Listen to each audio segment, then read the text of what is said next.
They said Sarah was too gentle to hold a grudge, until the seventh guard stopped breathing. The Whitmore plantation sat heavy on red Georgia clay, 300 acres of cotton and silence. The big house rose white against the pines, its columns pretending at dignity while the quarters rotted in the heat. Sarah had worked inside those walls for 12 years, invisible except when needed, her hands scrubbing floors and kneading bread while the family pretended she had no ears, no memory, no heart that could break or harden. The whipping happened on a Tuesday in August, when the air hung thick enough to choke. James, the stable boy, had been accused of stealing a silver watch, a lie everyone knew but no one would speak. They tied him to the post in the yard where everyone could see. Overseer Grimes brought 7 guards to watch, their rifles gleaming, their faces bored. They'd seen it before. They'd do it again. Sarah watched from the kitchen window, flour dusting her trembling hands. She watched James's back split open, watched the guards laugh at something Grimes said, watched them pass a flask between them like men at a carnival. When James finally went silent, they cut him down and left him in the dirt. No one moved to help him. No one was allowed. That night, Sarah sat in her quarters holding a wooden spoon. She didn't sleep. She listened to the cicadas, to footsteps on gravel, to the sound of keys jingling as the night guards made their rounds. By dawn, she'd made her decision. Not quickly, not loudly, not with tears or screams, but with the same hands that kneaded bread and stirred soup, she would knead something else into their meals. She would stir justice into their bowls, one spoon at a time. The kitchen would be her battlefield. Flour and lard and salt her weapons. Patience, her only ally. They wouldn't know until it was too late.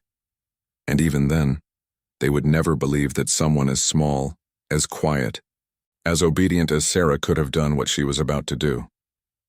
Chapter 1. The Watch. The silver watch turned up 3 days later in Overseer Grimes's desk drawer, exactly where James said it would be. No apology came. No acknowledgement. The plantation moved forward as if nothing had happened, as if James's scarred back was weather, as if cruelty was climate. Sarah swept the dining room floor while Master Whitmore ate breakfast. He didn't look at her. He never did. She was furniture, useful, replaceable, beneath notice. His wife complained about the heat. Their daughter practiced piano in the parlor, the same wrong notes repeating like a question no one would answer. Outside, the guards gathered near the barn, 7 men who'd stood watching while James bled. 7 men who'd laughed. 7 men who thought themselves untouchable because they carried rifles and keys in the master's favor. Sarah knew their names. She knew their routines. She knew which ones took coffee with breakfast, which ones preferred cornbread at lunch, which ones ate stew when the evening bell rang. She knew because she'd been invisible for 12 years, and invisible women see everything. Grimes was the easiest to watch. He ate like a man who'd never gone hungry, shoveling food without tasting it, too busy talking to notice what touched his tongue. The guards followed his lead, careless, entitled, certain the world would always fill their plates. In the kitchen, Sarah stood over the iron stove. The bread dough rose in its bowl. The soup pot simmered. The work was familiar, automatic, her hands moving through motions she could perform in darkness. But now, every gesture carried weight. Every ingredient was possibility. She thought of the oleander bushes that grew wild past the creek. She thought of the rat poison stored in the barn, the arsenic powder mixed with lard to kill vermin. She thought of the belladonna that grew in the woods, its berries black and perfect as beads. She thought of James's back, split open like earth. The kitchen door opened. Guard Carson stepped in, rifle slung over his shoulder. "Got any of that cornbread left?" Sarah kept her eyes down. "Yes, sir. Just a moment." She cut him a thick slice, buttered it, placed it on a tin plate. He took it without thanks, without looking at her, his boots tracking dirt across the floor she'd scrubbed that morning. When he left, Sarah stood very still. The butter knife was still in her hand. The bread was still warm. The guards would be hungry again tomorrow, and she would feed them. The afternoon stretched long and humid. Sarah carried water to the field hands, her bucket heavy, her back aching. She passed the post where they'd whipped James. The wood was stained dark. No one had cleaned it. No one would. That evening, when the house finally quieted and the family retired, Sarah walked past the quarters to the edge of the property. The oleander grew thick there, its pink flowers innocent in the moonlight. She broke off 3 branches, careful not to touch the sap to her bare skin. She'd seen a mule die from eating oleander once.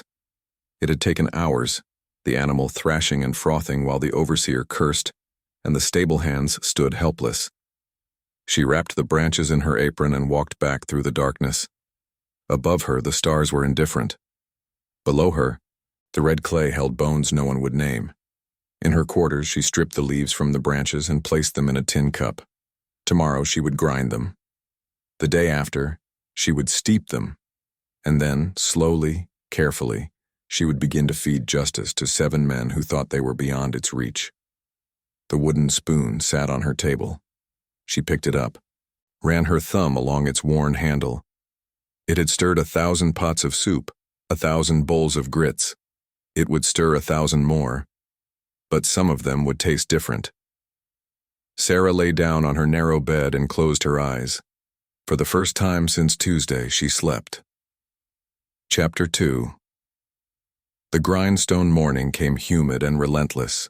Sarah woke before the bell, before the roosters, before the house stirred.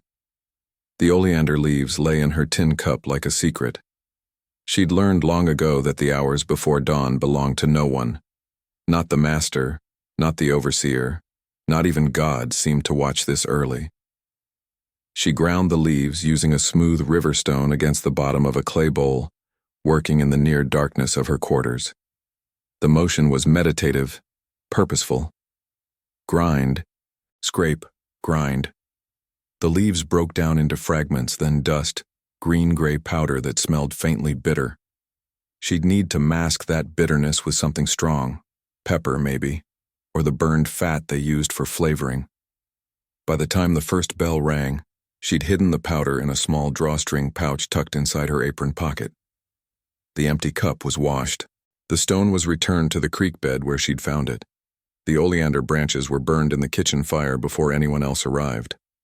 She moved through the morning tasks without hurry, swept the floors, lit the stove, set water to boil. The routine was her camouflage, her shield. 12 years of perfect obedience had earned her something valuable. She was trusted to work alone. Cook Martha arrived an hour later, her joints stiff with age. She nodded to Sarah without speaking. Martha rarely spoke anymore, her tongue worn down by decades of swallowing words. They worked side by side, Martha kneading dough while Sarah chopped onions for the guards' lunch stew. The guards ate separately from the family, in a rough building near the barn. 7 men, twice a day. Breakfast was usually cornmeal mush or leftover biscuits. Lunch was stew or beans. Dinner was whatever Cook Martha prepared in bulk. Sarah had never paid attention before.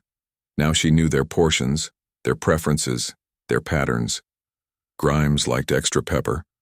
Carson ate fast, barely chewing. Miller was suspicious of anything green. Thompson complained constantly. Davis was quiet. Reynolds laughed too loud. Jackson was the youngest, barely 20, still trying to prove himself worthy of the rifle he carried. 7 names, 7 faces. 7 men who'd stood watching while James bled. Around mid-morning, Guard Reynolds knocked on the kitchen door. "Water," he said. Not quite a question, not quite a demand. Sarah filled a tin cup from the bucket and handed it to him. He drank deeply, water spilling down his chin, then tossed the cup back at her. It clattered against the floor. "Hot as hell today," he said to no one in particular, then walked away. Sarah picked up the cup. Her hands didn't shake. That surprised her. She'd expected fear, expected doubt, expected her body to betray what her mind had decided. But her hands were steady as stone. At noon, she carried the stew pot to the guards' building. It was a simple structure. 4 walls, a table, benches, a smell of tobacco and sweat and old leather. The men were already gathered, their rifles leaned against the wall, their faces red from the morning heat. She ladled stew into their bowls without meeting anyone's eyes. The powder stayed in her pocket. Not today. Not yet. She needed to watch them first. Needed to understand their routines completely. Needed to be certain she could act without suspicion.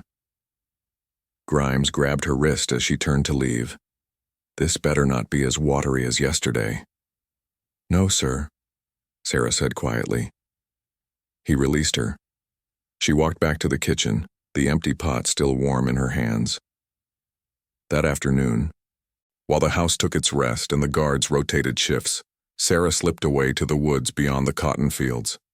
She knew the plantation's edges better than most, had walked them countless times carrying water, fetching herbs for Cook Martha, burying kitchen scraps in the compost pit. The belladonna grew in the shadow of an old oak, its leaves glossy and dark. She'd seen enslaved healers use it in tiny amounts for pain, for sleep, for easing the passage of the dying. But she'd also seen what happened when the dose was wrong. Hallucinations, seizures, a heart that forgot how to beat. She took only 3 leaves, wrapping them carefully. Too much suspicion would come from sudden mass death. She needed time between each one, needed the deaths to look natural. Fever, bad food, unfortunate coincidence. The plantation was full of ways to die. No one would think to blame the quiet housemaid who brought them meals. Back in her quarters that evening, Sarah sat with her tin cup and her riverstone. The belladonna leaves joined the oleander powder. She ground them together, patient and thorough, until the mixture was fine as flour. Outside, the guards made their evening rounds. Keys jingled, boots struck gravel, voices called out passwords, changes of watch, crude jokes that carried across the yard. Inside, Sarah wrapped the pouch and tucked it into the deepest corner of her mattress stuffing. No one searched the quarters. No one cared what enslaved people kept in their thin beds and rough boxes. She lay down and thought of James, of the watch that was never stolen, of the apology that would never come. She thought of 12 years of being invisible, of hands that kneaded bread and scrubbed floors and were never once thanked. Tomorrow, she would begin. Not with rage, not with screams, but with the same quiet patience that had kept her alive this long. The guards would eat, they always ate, and this time, they would taste what they'd sown. Chapter 3. The first bowl. Thursday began like any other day. Sarah rose before dawn, before the bell, before memory had fully settled back into her bones. The pouch was still hidden in her mattress. She left it there. Patience was the point. Rushing would mean discovery, and discovery would mean the post, the whip, the dirt. She moved through the morning rituals, swept, scrubbed, lit the stove. Cook Martha arrived with her familiar silence, and together they prepared the day's meals. The family wanted eggs and ham. The guards would get grits and salt pork. Sarah stirred the grits while Martha fried the meat. The routine was hypnotic. Circular motion, steady heat, the pop and sizzle of fat hitting iron. Around them, the kitchen filled with smoke and steam, the windows fogging until the world outside became suggestion rather than certainty. When the grits were done, Sarah ladled them into a large bowl. Martha turned away to check the biscuits in the oven. The moment was brief, unremarkable, the kind of gap that happened 100 times each day. Sarah's hand moved to her apron pocket. The pouch was small, the powder inside finer than dust. She pinched a tiny amount between her fingers, barely enough to see, and stirred it into the grits. Once, twice, 3 times around. The powder disappeared into the white mass, invisible, undetectable. She carried the bowl to the guards building along with the plate of salt pork and a stack of tin plates. Her heartbeat was steady. Her face was blank. She'd worn this mask for 12 years. It fit perfectly now. The guards were already seated. Grimes at the head of the table as always. Carson and Miller on one side. Thompson, Davis, Reynolds, and Jackson on the other. 7 men, 7 rifles, 7 reasons. She served Grimes first as protocol demanded. A generous scoop of grits, 2 pieces of salt pork. He grunted acknowledgement without looking at her. The others she served in order of rank, carefully neutral portions, no favorites, no pattern that might later be remembered. Reynolds made a crude joke about the heat. Jackson laughed too loud. Thompson complained the pork was too salty.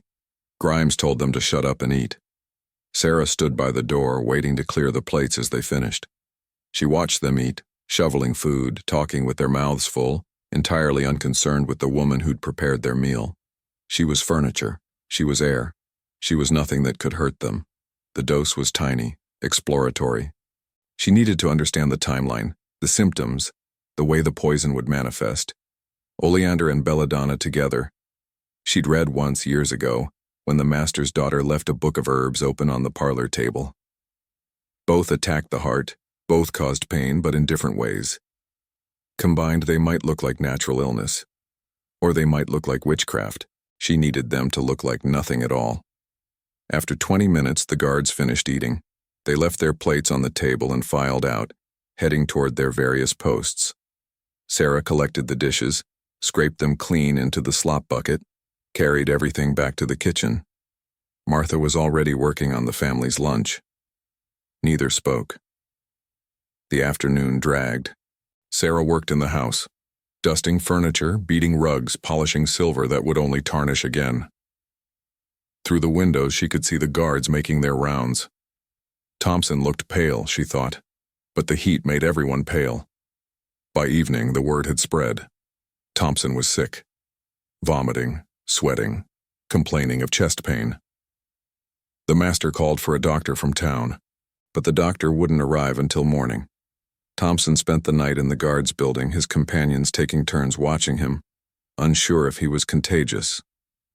Sarah learned this from cook Martha, who heard it from the stable hand, who'd been told to prepare a horse in case the doctor needed to make an emergency visit.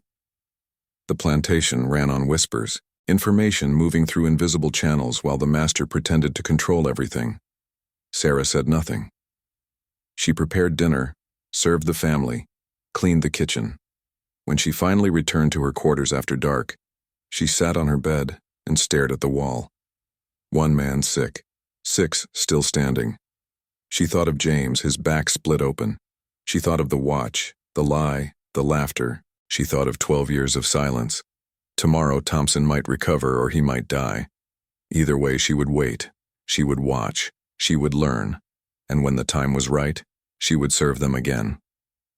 If you're still watching, tell us in the comments where in the world you're watching from and how this story found you. Chapter 4. The Morning Bell. Thompson died on Saturday morning, 3 days after eating the grits. The doctor had arrived Friday evening, examined him, prescribed laudanum for the pain, and left shaking his head. Heart trouble, he told Master Whitmore. Sometimes young men have weak hearts. There's no predicting it. They buried Thompson in the Plantation cemetery, a sparse plot beyond the cotton fields where overseers and favored workers were laid to rest. The enslaved dead went elsewhere, in unmarked graves no one tended. Sarah stood with the other house workers during the brief service, her head bowed, her face appropriately somber. Grimes gave a short speech about duty and loyalty. The remaining 6 guards stood in a line, rifles at attention, trying to look solemn but mostly looking uncomfortable. Death made them nervous when it wasn't happening to someone they considered less than human. Master Whitmore hired a replacement by Sunday, a man named Foster who'd worked on the neighboring plantation and came with strong recommendations. 7 guards again. The number stayed constant. The faces changed, but the cruelty remained. Sarah watched Foster carefully. He was older than Thompson, harder, with eyes that lingered too long and hands that expected obedience. Within a day, he'd established himself as someone to avoid. Within 2 days, he'd struck one of the field hands for moving too slowly. The kitchen settled back into routine. Cook Martha didn't mention Thompson's death. No one mentioned it, actually, except to note that his replacement ate more at meals and complained about the quality of everything. The guards closed ranks, wary now but not suspicious. One death was unfortunate. One death was explainable. Sarah waited 2 weeks before acting again. Patience was survival. Patience was strategy. She needed the household to relax, needed the doctor's verdict of heart trouble to become accepted truth, needed Thompson's death to fade into the background static of plantation life, where people died regularly and randomly and without much ceremony. She used the time to refine her method. The powder needed better dispersal. She experimented with mixing it into butter, into gravy, into anything oily that would mask both texture and taste. She practiced in her quarters with harmless flour, stirring and measuring until the motion became instinct. She also watched the guards' patterns more carefully. Carson always ate breakfast first, arriving before the others. Miller took seconds of everything. Reynolds drank heavily on Saturdays. Davis rarely finished his meals, picking at his food like a cautious animal. Jackson still tried too hard to prove himself. Grimes remained the center, the leader, the one who'd given the order to whip James. Each man was a separate problem, requiring a separate solution. On the 15th day after Thompson's death, Sarah chose her second target, Carson. He was careless, greedy, ate fast without tasting. He was also cruel in casual ways, tripping enslaved children, kicking dogs, spitting at people's feet. She'd watched him mock an old woman who couldn't walk fast enough with her water bucket. The method was simple. Carson liked butter on his cornbread, thick and generous. Sarah prepared a small butter dish specifically for the guards' breakfast, mixing her powder into the yellow fat until it disappeared completely. She marked the dish with a tiny nick on the rim, invisible unless you knew to look. In the morning, she served the guards their breakfast: cornbread, dried apples, coffee. She placed the marked butter dish near Carson's usual seat. He reached for it immediately, slathering his cornbread without hesitation. The other guards used butter from a different dish. Sarah had been careful about that, one at a time, no patterns, no mass deaths that would raise questions. Carson ate 4 pieces of cornbread. He complimented nothing, thanked no one, left his plate on the table as usual. Sarah collected the marked butter dish and washed it thoroughly, eliminating any trace. By afternoon, Carson was sweating. By evening, he was doubled over with stomach cramps. By midnight, he was dead.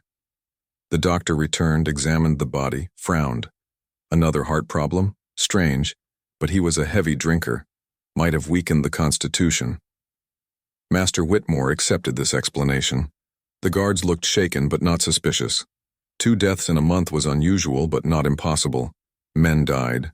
Life on a plantation was hard, even for those who carried rifles. They buried Carson next to Thompson. Sarah attended the service, her face blank, her hands folded. Inside, she counted. 2 down, 5 to remain. That night, she sat in her quarters and thought about pacing. She couldn't kill them all quickly. She needed months, maybe a year. She needed each death to look unrelated to the others. She needed patience. But she also needed them to die. All of them. Every man who'd stood watching while James bled. Every man who'd laughed, who'd passed a flask, who'd treated human suffering as entertainment. Sarah pulled the pouch from her mattress and measured what remained. Enough for 5 more if she was careful. Enough for justice if she was patient. Outside, the night guards made their rounds. Keys jingled. Boots struck gravel. The plantation breathed in its sleep, unaware that death was being measured out in pinches of powder, one careful dose at a time. Chapter 5. The pattern breaks. Master Whitmore's patience broke after the 3rd death. Miller collapsed during the morning rounds in late November, clutching his chest, gasping something about fire in his veins. He lasted 6 hours. The doctor came, examined the body, and this time his frown was different, deeper, troubled, the look of a man whose explanations weren't explaining enough. 3 guards in 2 months, the doctor said quietly to Master Whitmore in the parlor. Sarah was polishing silver nearby, invisible as always. All young men, all sudden heart failures. It's unusual. Are you suggesting something? Master Whitmore's voice was sharp. I'm suggesting caution. Perhaps examine what they're eating, drinking, check the water source. Sometimes, my guards eat well. The water's fine. If they're dying, it's because they're weak. Master Whitmore dismissed the doctor's concerns with the arrogance of a man who believed his property couldn't betray him. But the guards didn't share their master's confidence. Sarah heard them talking that evening as she cleared their dinner plates. They were frightened, suspicious, turning on each other with accusations. Reynolds thought Davis had poisoned the well water. Foster insisted it was bad meat. Jackson wondered aloud if Thompson had brought some contagion from town. Grimes listened to them argue, then stood and silenced them with a raised hand. It's the field workers. Has to be. Some of them know herbs, poisons. They're angry about that boy who got whipped. Sarah's hands didn't shake as she stacked the plates. She kept her eyes down, her breathing even. Grimes was close to the truth but looking in the wrong direction. Which one? Reynolds asked. Doesn't matter. We'll watch them all. Anyone acting strange gets questioned. Anyone with herbs gets searched. Grimes turned to Jackson. You and Foster start searching the quarters tomorrow. Look for anything that could be poison. Roots, leaves, powders, anything suspicious. Sarah finished clearing the table and walked back to the kitchen. Her mind was racing, but her feet were steady. The quarters would be searched. Her pouch was still hidden in her mattress. She had maybe 12 hours before they found it. That night, after the house was dark, Sarah retrieved the pouch. She couldn't keep it. Couldn't hide it anywhere they wouldn't eventually look. The fields were too open. The woods too far. The barn too busy. She stood in her quarters holding the leather bag, feeling the powder inside. She'd been so careful, so patient. 3 men dead, 4 remaining. Grimes still standing, still breathing, still giving orders. The man who'd overseen James's whipping. The man who deserved it most. Sarah made her decision. If they were going to search tomorrow, she needed to act tonight. All of the remaining powder all at once into whatever meal the guards would eat next. No more patience, no more waiting. The risk of discovery was too high. She walked to the kitchen through the dark. The door was unlocked, it always was. Cook Martha wouldn't arrive for hours. Sarah moved in the darkness like she moved in daylight. Every surface familiar, every pot and pan in its place. She found the large stew pot they'd use for the guards' breakfast. She lit a single candle, working by its dim light. Into the pot went water, grits, salt, lard. She stirred it cold, mixing everything together so the powder would distribute evenly when the pot was heated. She emptied the entire pouch into the mixture, stirring until her arm ached, until the powder had vanished completely into the pale slurry. When she was done, she washed her hands, extinguished the candle, and returned to her quarters. The empty pouch she burned in the small fire pit outside, grinding the ashes into the dirt. There was no evidence now, nothing to find. Just another pot of grits waiting to be cooked in the morning. She lay down and didn't sleep. She listened to the night guards make their rounds, listened to keys and boots and the distant sound of dogs barking. She thought about James, about 12 years of silence, about the moment she'd decided that justice wouldn't fall from the sky. It would have to be cooked, measured, and served. At dawn, she rose and walked to the kitchen. Cook Martha was already there, lighting the stove. "Morning," Martha said, her usual greeting. "Morning," Sarah replied. Martha saw the pot of prepared grits and nodded approval. "Good thinking, starting it early. I'll cook the pork." Sarah watched as Martha lifted the pot onto the stove, watched as the fire heated the mixture, watched as the grits began to bubble and thicken. The powder was in there, invisible, distributed through every spoonful. Enough to kill 4 men if her measurements were right. Maybe more. When breakfast was ready, Sarah carried it to the guards' building. Only 4 guards were there: Grimes, Reynolds, Davis, and Jackson. Foster was on morning patrol and would eat later. She served them. Grimes took his portion with extra pepper, as always. Reynolds ate fast. Davis picked at his food but eventually finished. Jackson cleaned his plate. Sarah collected the dirty dishes and walked back to the kitchen. Behind her, she heard them talking, laughing about something, planning the search of the quarters. They had no idea. By noon, Reynolds was sick. By evening, All 4 were in agony. The doctor arrived to chaos. 4 men dying simultaneously, their hearts racing and stopping and racing again, their bodies betraying them in ways that finally made the pattern impossible to ignore. Poison, the doctor said flatly. All of them. Someone poisoned them. Master Whitmore demanded answers. Who? How? When? The doctor had no answers, only certainties. This was deliberate, coordinated murder. The plantation exploded into panic and accusations. Field workers were questioned, beaten, locked up. The quarters were torn apart. Guards from neighboring plantations were brought in. But Sarah was invisible. Sarah was trusted. Sarah had cooked for the household for 12 years without incident. By the time anyone thought to question the kitchen staff, 3 of the 4 guards were already dead. Only Jackson survived, barely kept alive by the doctor's desperate treatments and his own youth. He would live, but he would never work as a guard again. The poison had broken something in him that wouldn't heal. 3 more dead. 7 guards, the 7 who'd watched James bleed, and now 6 were buried.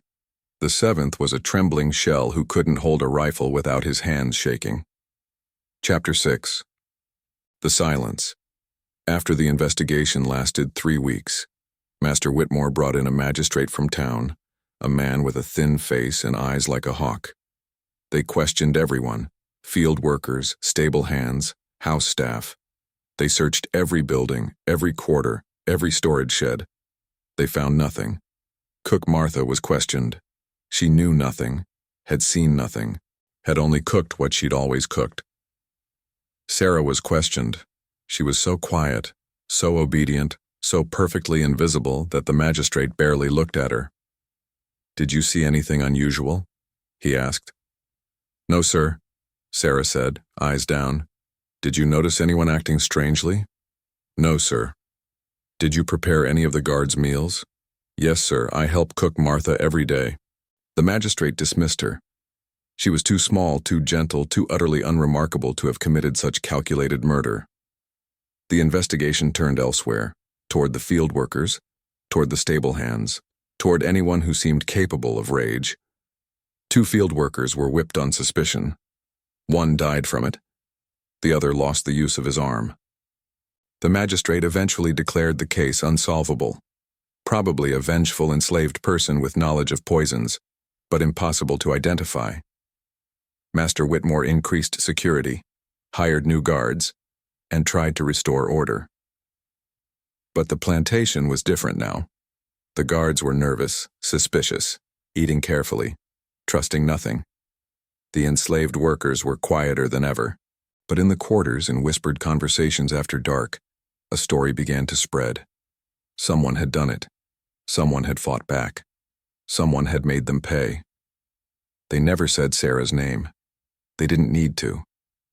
The knowing spread in glances, in the way people moved around her with something close to respect. She'd become a different kind of invisible, not furniture, but a ghost, a presence that existed in the spaces between words. Sarah continued her work. She cooked, cleaned, served, and swept. Her hands were steady. Her face was blank. When she passed the post where they'd whipped James, she didn't slow down. When she walked past the cemetery where the 6 guards were buried, she didn't pause. James recovered slowly in the quarters. His back would always carry the scars, but he was alive, working, moving through each day with the same caution they all carried. He never asked Sarah if the rumors were true. She never offered to tell him. Winter came. The cotton was harvested. New guards were hired and trained. The master's family celebrated Christmas with a feast. Sarah served them without comment, without expression, just another day of labor in a life built from labor. On Christmas night, alone in her quarters, Sarah sat on her bed and thought about justice. 6 men dead, 1 destroyed, dozens of enslaved people whipped, beaten, questioned in the aftermath. James alive but scarred. Thompson, Carson, Miller, Reynolds, Davis, Grimes, all buried, all gone, but the system that created them still standing. She hadn't won, hadn't changed anything. The plantation still stood. The master still ruled. New guards still carried rifles and keys. But for a brief moment, 7 men who'd thought themselves untouchable had learned they were wrong. She thought about the watch, the lie, the laughter. She thought about 12 years of silence, of being invisible, of hands that served meals and scrubbed floors and were never thanked. She thought about the choice she'd made, not in rage, not in chaos, but with the same patience that had kept her alive. The wooden spoon sat on her table. She'd stirred 1,000 pots with it. She would stir 1,000 more. The work would continue, the silence would continue, the survival would continue. But they would never forget that Sarah existed, that the quiet housemaid who brought them meals had hands capable of justice, that invisibility was a kind of power, if you knew how to wield it. She lay down and closed her eyes. Outside, the new guards made their rounds. Inside, Sarah slept without dreams. If this story kept you holding your breath, hit like. It helps us bring more forgotten histories back to life.